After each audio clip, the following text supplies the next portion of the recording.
오늘 본문 말씀은 이스라엘 민족의 트라우마를 지워버리고 새롭게 되는, 완전히 아픈 과거를 지워버리는 사건을 다루고 있습니다. 트라우마, 정신과에서는 외상 후 스트레스 장애라고 전문적으로 따로 다룬다 그래요.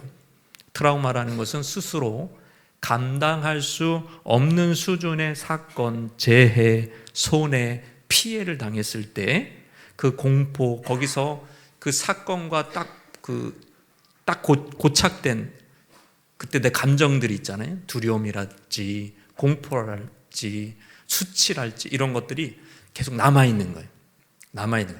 10년, 20년이 지나도 계속 거기에 남아있는 거예요. 내 마음 안에. 그것이 마음속에 디스오더, 무질서와 스트레스를 주는 것입니다. 그게 트라우마라고 정의할 수가 있다.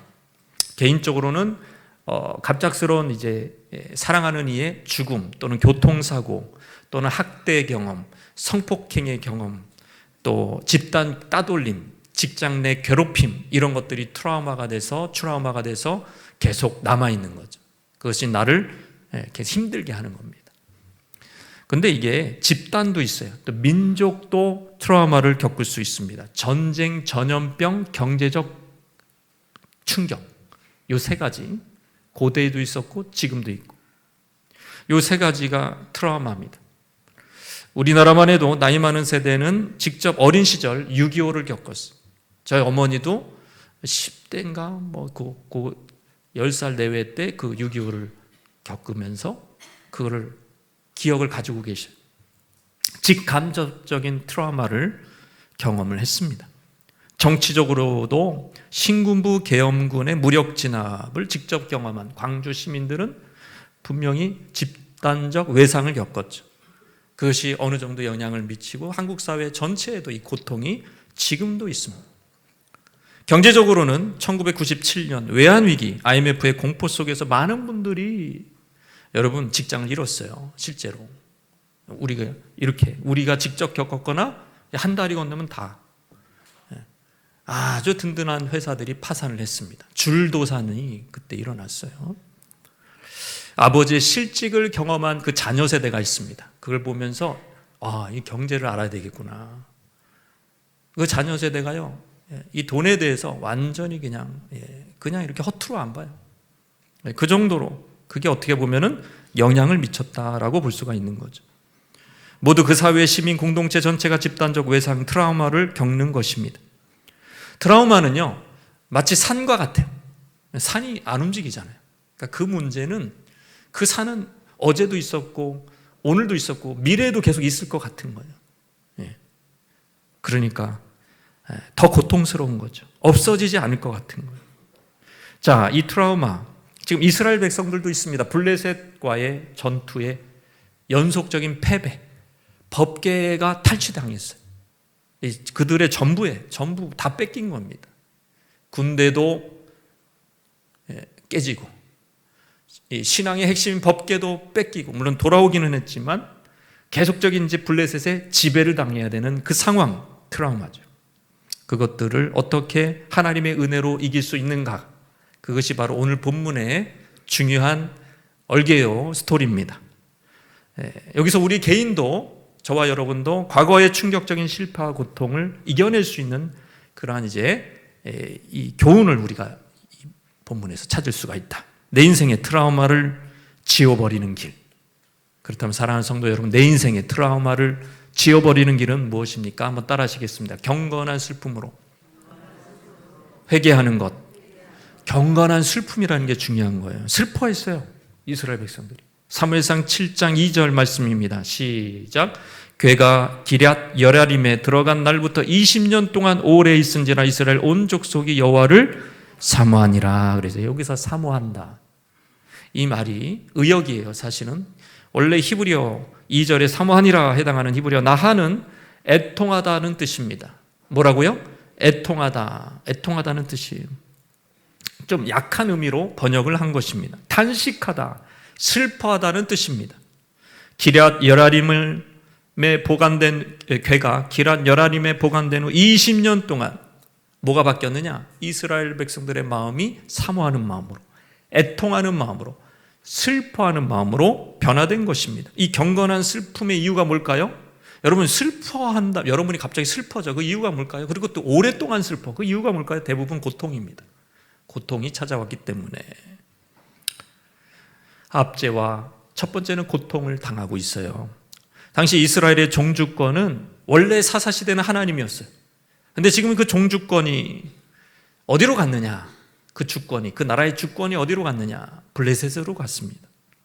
그 당시의 정치적 상황을 3절에서는 사무엘의 말에 이렇게 확인이 됩니다. 너희를 블레셋 사람의 손에서 건져내시리라. 블레셋 사람들이 그 속국이었어요. 이스라엘은 변방에 불과했습니다.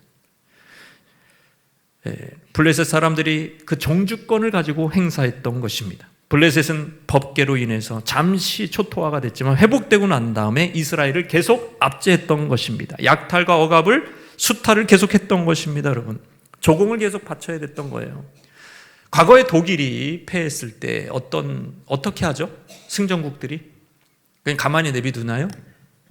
영토가, 큰 영토가 빼앗겼어요. 빼앗긴 게 아니면 물론 당연한 거지만 축소시키는 거예요. 영토를 축소시키고 그 다음에 큰 벌금을 내게 했습니다. 독일한테 그렇게 했어요. 왜 그렇게 합니까? 다시는 우리 앞에 비등해지지 못하도록 약소국으로 만드는 거예요. 힘을 잃게 만드는 거예요. 다시는 이렇게 덤비지 마라. 이렇게 만드는 겁니다. 옛날에도 그랬고 지금도 그렇고. 또 하나 슬픔의 이유가 있습니다. 이것은 따라해 볼까요? 반쪽짜리 예배. 반쪽짜리 예배를 지금 드리고 있는 거예요. 왜? 원래 실로예요. 예배 드리는 곳. 거기에 성막이 있었습니다. 거기에 이제 떡상이 있고 등불이 있고 분향단이 있고 들어가면은 지성소에 법궤가 있었어요.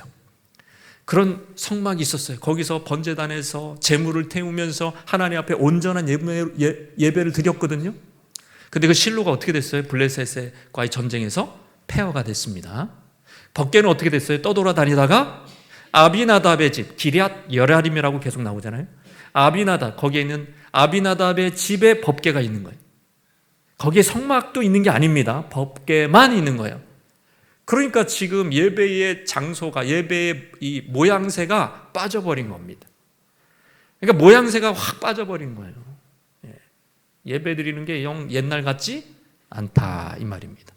번제단도 어디 갔는지 모르고, 성소는 어디 갔는지 그 본문에도 나오지도 않아요. 사무엘상에 그 시대에 어디에 있는지 그냥 추측만 할 뿐이에요.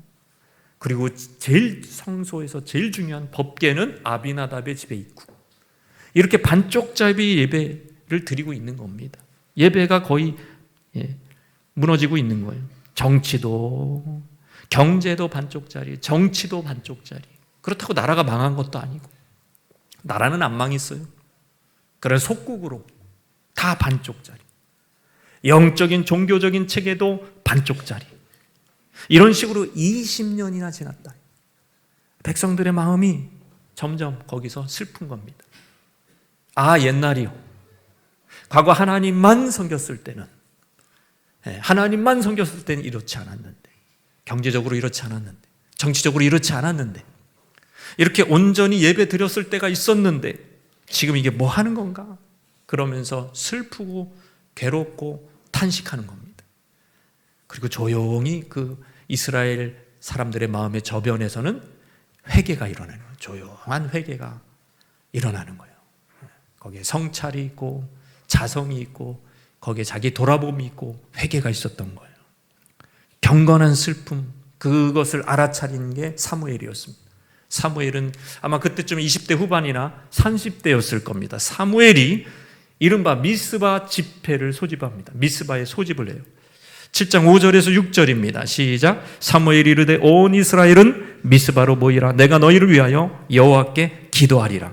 하매 그들이 미스바에 모여 물을 길어 여호와 앞에 붓고 그날 종일 금식하고 거기에서 이르되 우리가 여호와께 범죄하였나이다. 회개하잖아요. 영적 대각성 집회를 미스바에서 한 겁니다. 지금 성막이 어디 갔는지 뭘 없어요. 지금 여기다가 번제를 드리는 거예요. 여기 미스바에서 나중에 보면은 번제도 드립니다. 여기다가 이제 기도를 하는 거예요. 여기 모여서 물을 부어서 여호와 앞에 물까지 부었어요. 여러분 이게 무슨 행위입니까? 수자원이 풍부한 우리로서는 이해가 안 되는, 그러나 거기는 물이 부족한 나라다, 지역이다. 그건 무슨 얘기냐? 여호와 앞에 생명을 유지시키는 물을 쏟아붓는 행위는 우리의 생명보다 여호와가 더 중요하다는 거예요. 생명과 같은 물을 이렇게 여호와 앞에 쏟는다는 것은 여호와의 은혜가, 여호와의 임재가 이런 물보다 중요합니다. 이런 신앙 고백이었던 겁니다. 금식까지 했습니다. 곡기를 끊었습니다. 사는 것과 죽는 것이 여호와께 달려있다라는 것이 바로 금식 기도입니다. 이런 거를 하고 죄 고백을 하고 있어요. 여러분 보세요. 이스라엘 마음속에 일어난 이런 움직임이, 이런 마음의 변화가 바로 원수의 압제, 트라우마에서 벗어날 수 있는 이게 시발점이었다는 사실을 정신과 의사 칼 매닝거는 그의 저서에서 이런 얘기를 합니다.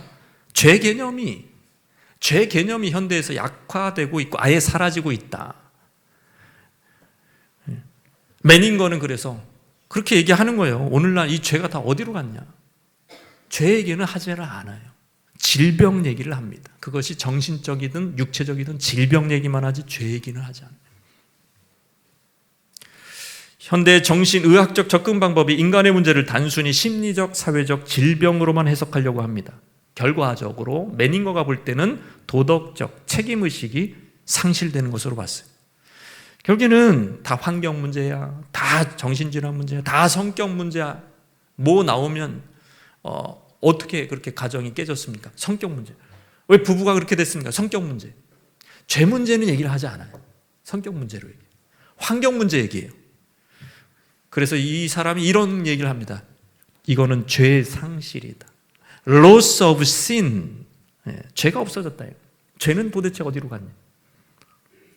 결국 회개도 없고 이 책임지는 태도거든요. 책임지는 태도가 없어요. 그게 바로 정신적 붕괴로 일어난다. 그는 다음과 같이 주장했습니다. 우리는 더 이상 죄라는 단어를 사용하지 않는다. 대신 병, 부적응, 심리적 결함이라 부른다. 그렇다면 도덕적 책임은 어디로 갔는가? 여러분 진정한 자유는요, 우리의 원죄도 있고 자범죄도 있고 근원적인 죄도 있고 그거를 그냥 질병쯤으로 취급하는 것이 아닙니다. 철저히 거룩한 슬픔으로 회개하는 거예요. 하나님 앞에서 회개하는 거예요. 우는 겁니다. 경건한 슬픔으로 우는 거예요. 하나님 앞에서 슬퍼하는 거예요. 그것이 타인의 죄로 인한 내 상처든 나의 죄로 인한 상처든 슬픔은 남아 있습니다. 그것을 하나님 앞에서 울어야 돼요. 지금 여기 이 말씀의 본문에 강조되는 게 뭐죠? 여호와 앞에. 따라해 봅시다. 여호와 앞에. 여러분 그거 사람 앞에서 얘기하면요 부담스러워요. 의사 앞에서 얘기하면 돈 내라 그래요. 울었으니까 시간당 돈 내시오. 비싸요. 비싸다 그래요, 여러분. 하나님 앞에서 울어야 됩니다. 저는 20대, 30대 초반까지 많이 울었던 것 같아요, 하나님 앞에. 마음을 계속 하나님 앞에. 하나님만 생각하면 눈물이 계속 나와. 너무 그 힘든 시간들이 계속 떠올라. 그것이 타이든 자이든 이게 인간의 다 죄로부터 오는 겁니다. 인간의 죄로부터 오는 거예요. 그것이 부모든 뭐든 간에 다 이게 문제는 죄로부터 오는 거예요. 원죄로부터 오든 자범죄로부터 오든 아담으로부터는 다 오는 거예요, 여러분. 그것이 그 죄가 시스템으로 사회 시스템으로 굳어지든 뭐하든 다 죄랑 결부되어 있다. 그걸 하나님만 해결해 줄 수 있는 겁니다. 할렐루야. 우는 거예요. 계속 눈물을 흘리면서. 여러분 이번 부흥회가 그렇게 하나님 앞에 독대하며 우는 시간이 되기를 바랍니다. 예수님 뭐라 그러셨습니까? 이제 우는 자는 복이 있다. 왜 복이 있습니까? 우는 자가 왜 복이 있습니까? 이후에는 웃을 것이기 때문에. 화 있을진저 지금 웃는 자요. 지금 헤헤 히히 너무 재밌어. 여러분 나중에 울게 될 거예요. 나중에 운다고요. 지금 우는 것이 복된 길인 줄로 믿습니다. 정말 울기 싫어하시는 눈치네요. 애통하는 자는 복이 있나니 모르십니까? 애통하는 자는 복이 있는 거예요. 위로를 받습니다. 하나님이 위로해 주셔야 그게 진짜 위로고 진짜 치유고 진짜 상처와 트라우마가 사라지는 비결인 줄 믿습니다. 세상의 위로는 아니에요. 그건 우리를 치유해 주지 못해요. 하나님의 위로 받으시기를 바랍니다. 애통하고 울고 하나님 위로해 주시는 것. 예. 울만한 상황 아닙니까 지금?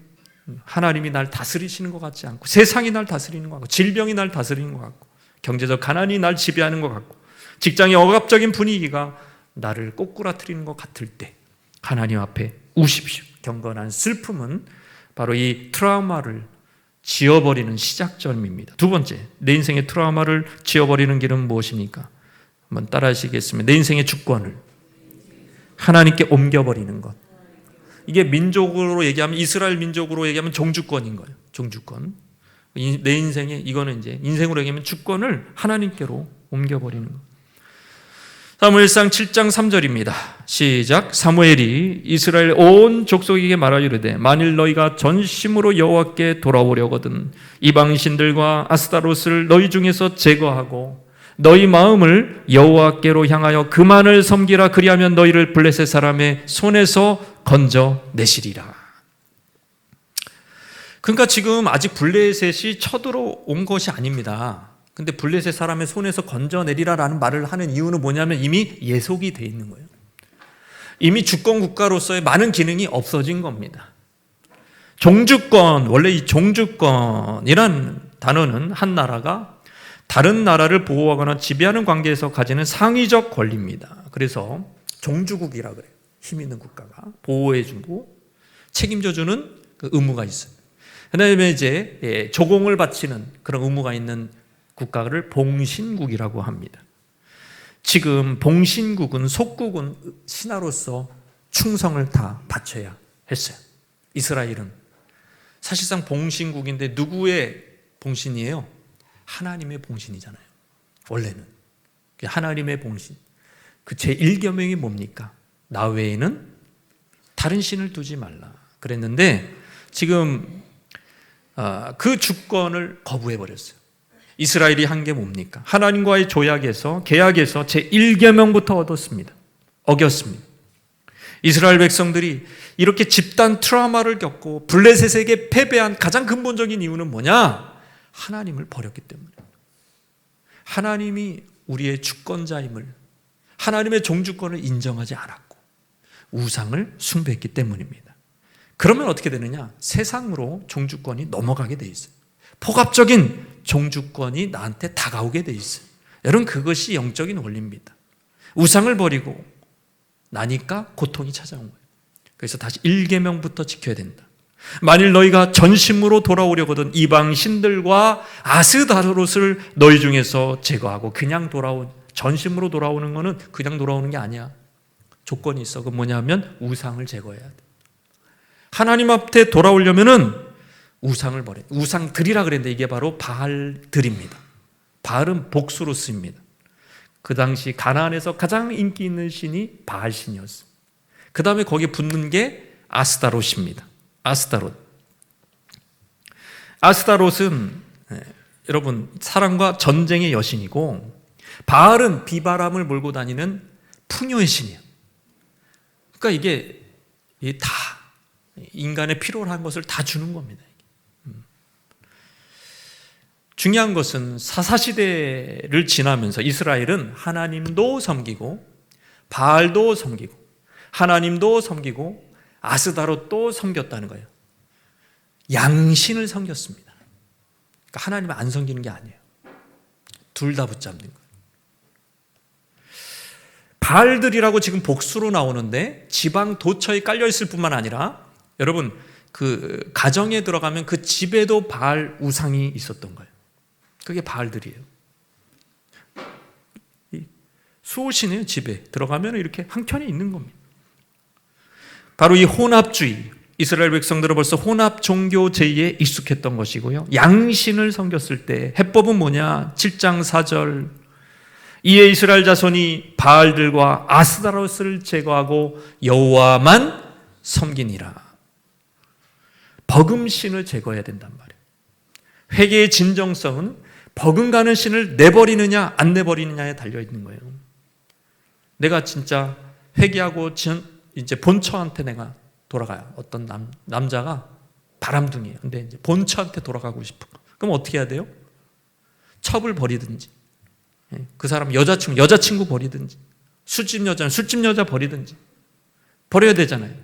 안 버려. 그냥 쥐고 있으면서 나는 본처에게 돌아가겠대. 정신이 나가는 거죠. 기만하는 거죠. 상대를 2번 죽이는 거죠.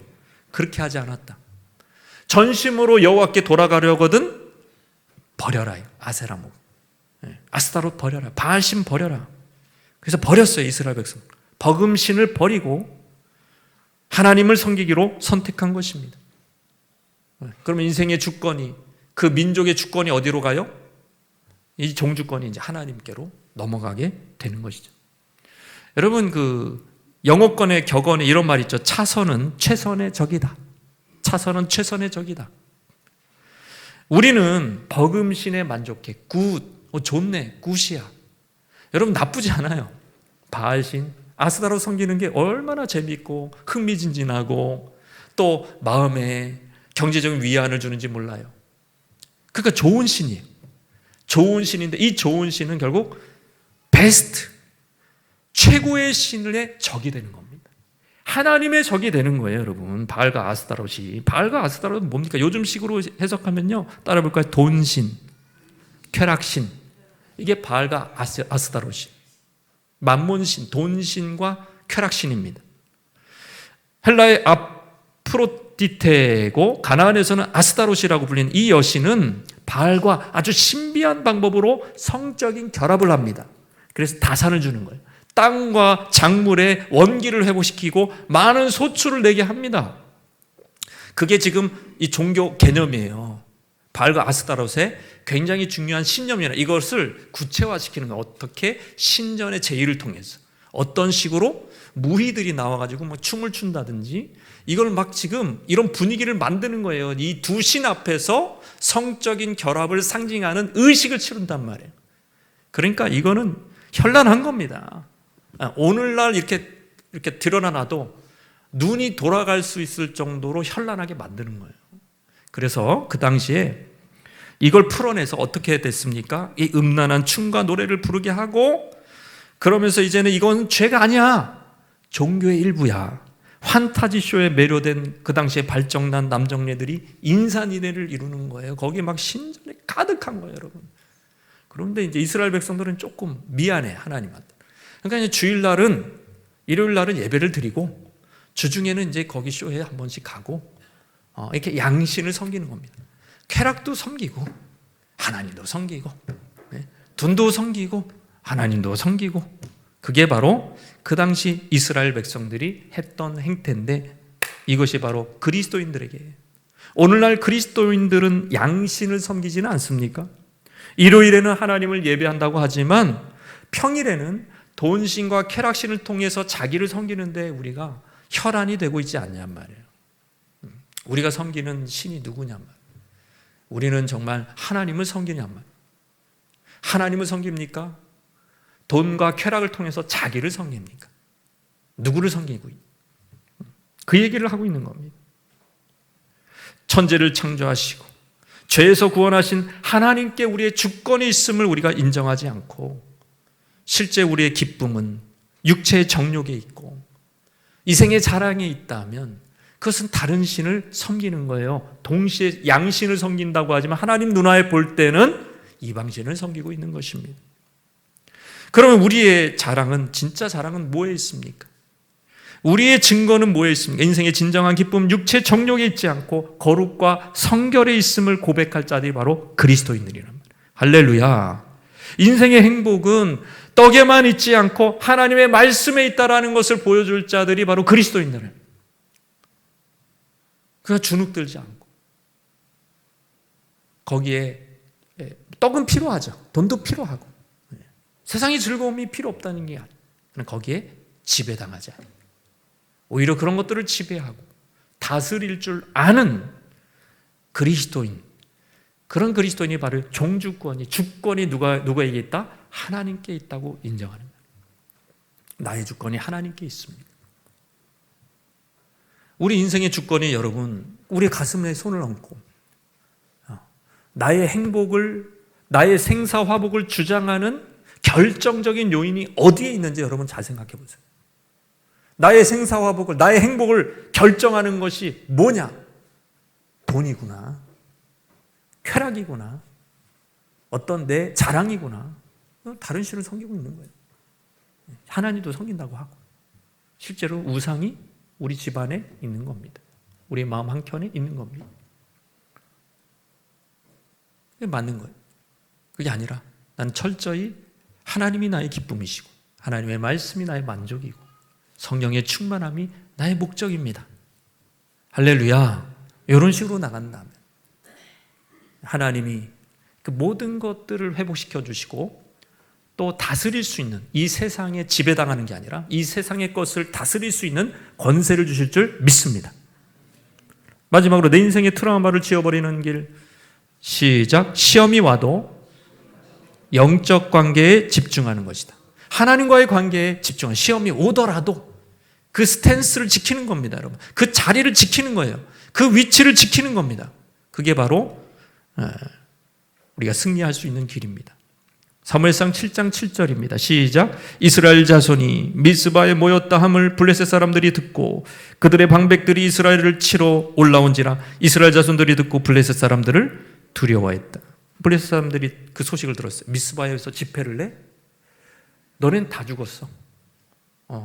아직 모여 있다고? 우리 집회 허락 안 받았대. 얘네는 이제 허락 받아야 돼요. 이제 이스라엘은 종주권이 블레셋에 있으니까 허락도 안 받고 그렇게 많이 모였다고? 참. 너네는 이제 다 죽었어.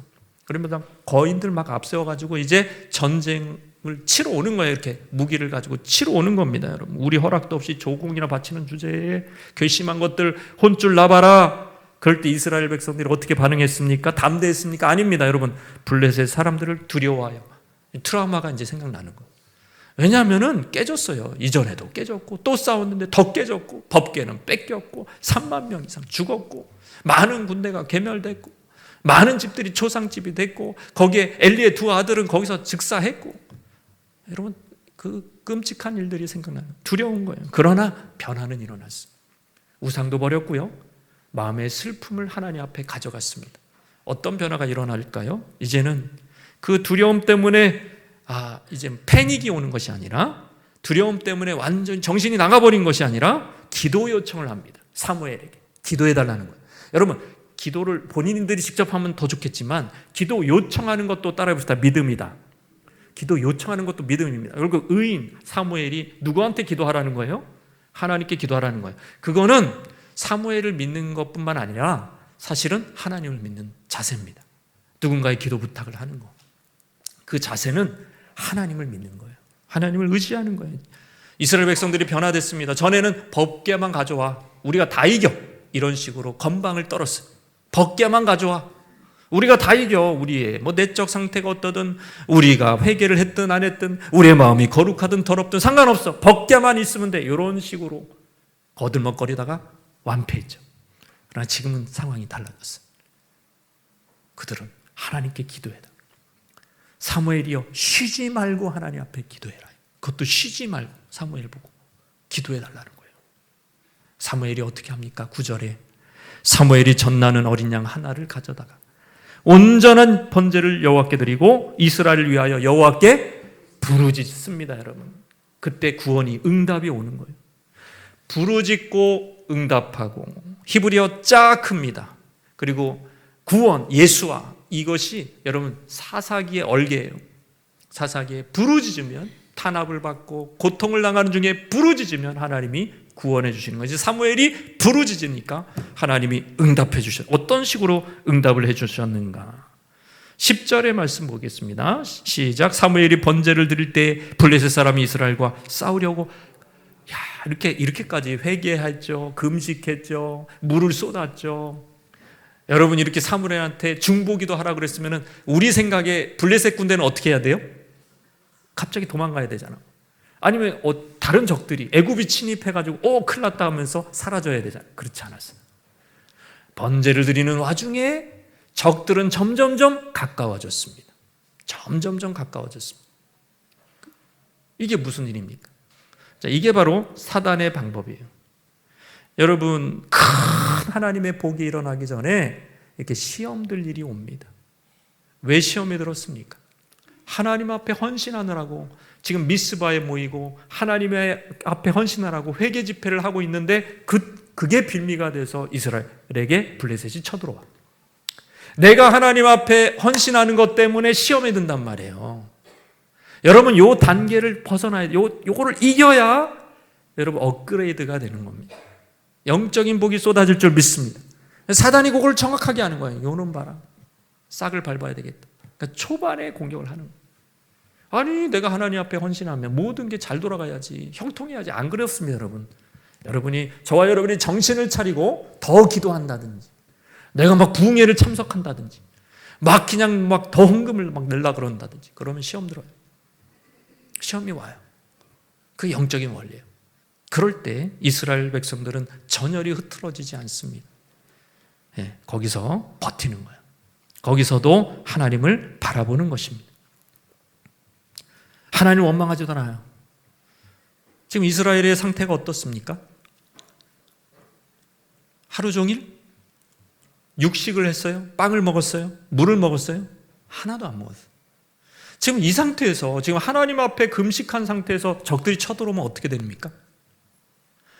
여러분, 할례 받은 상태에서 적들이 쳐들어온 거랑 비슷한 거예요. 지금 UFC 선수가 하루 종일 굶었어, 배고파 죽겠어. 그럴 때 링 위에 올라가래. 전에는 이길 수 있었죠. 지금 못 이겨요. 자, 그런 상황이 된 거예요. 하나님 원망할 수 있죠. 그렇지 않습니다.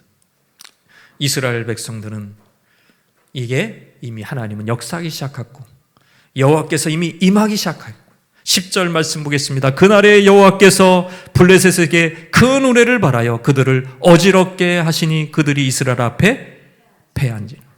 블레셋 사람들이, 이방인들이 볼 때 이 하늘에서 우레가 떨어졌다, 전쟁 중에, 그거는 재앙인 거예요. 그들은 하늘의 징조를 신들의 역사로 봤기 때문에 깜짝 놀라고 혼비백상되고 그들의 마음은 무너졌습니다. 지금 사무엘과 이스라엘 백성들은 전쟁을 코앞에 두고도 하나님과 맺는 관계의 회복에 집중했기 때문에 하나님이 이렇게 전사로서, 워리어로서 그 전쟁에 개입해 주시고 기적을 베풀어 주신 것입니다. 지금 이스라엘 백성이 한 게 뭐예요? 지금까지 기도한 것밖에 없어요. 회개한 것밖에 없어요. 예배 드린 것밖에 없어요. 번제 드린 것밖에 없어요. 원망하지 않는 것밖에 없어요.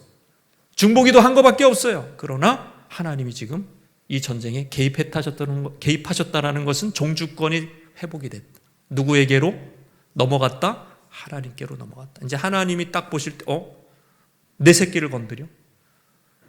내가 조향받은 백성들을 건드려 하고 하나님이 참전하시자. 그래서 우레가 떨어지고 이제 끝났어요, 전쟁. 그걸 보고 이스라엘 백성들은 배고파도 힘을 내서 쫓아갑니다, 여러분. 쫓아가요.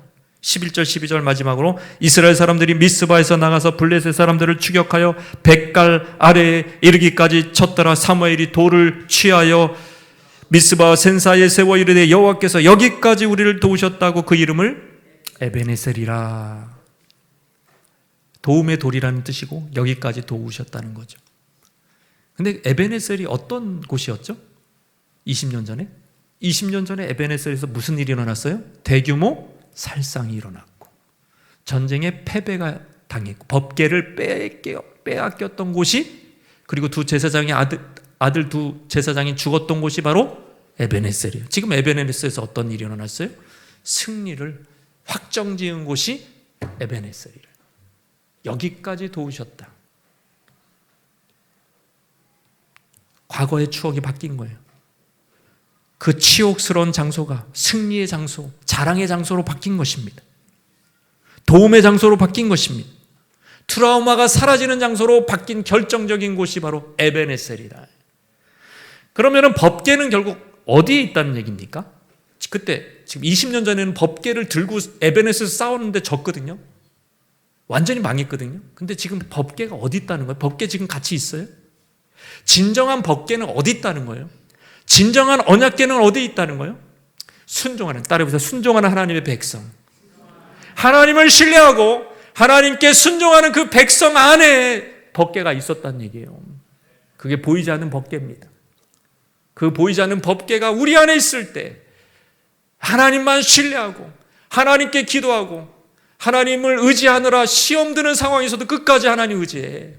그 백성들 안에 이미 보이지 않는 법궤가 진짜 법궤였던 거예요. 그 법궤 위에 역사하시는 하나님, 하나님의 임재가 드리워지자 그 강한 블레셋 백성들이 깨지는 겁니다.